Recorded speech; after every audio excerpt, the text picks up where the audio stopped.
नमस्कार मित्रांनो. तर रात्री आपल्या रूमच्या खाली आपले मित्र आले आणि मित्र म्हणले चला फिरून येऊ.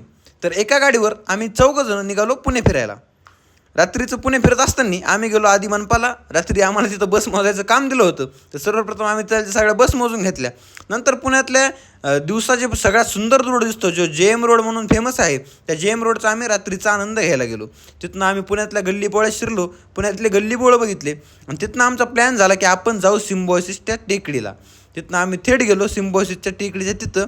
सिम्बॉयसिसच्या टेकडीच्या पायथ्याला आम्ही लावली गाडी आणि टेकडीच्या पायथ्याला गाडी लावून आम्ही गेलो टेकडीवर. टेकडीच्या वर गेलो असताना तिथनं बघा ही रात्रीचे 11-12 वाजले होते. ही टेकडी अशी पूर्ण दिसत होती. आम्ही गेलो होतो आमच्यासोबत ब्युटेनचा गॅस घेऊन. तर गॅस घेऊन गेलो असल्यामुळं आम्ही तिथं मस्तपैकी आमचा चहा करायचा प्लॅन होता. तिथं मस्तपैकी आम्ही चहा मांडला, सगळ्यांनी चहा केला आणि चहा पिऊन आम्ही परत निघालो. तर परत येत असताना आम्ही नळ स्टॉपवरनं आमच्या रूमवर आलो. तर व्हिडिओ आवडल्यास लाईक करा, शेअर करा, सबस्क्राईब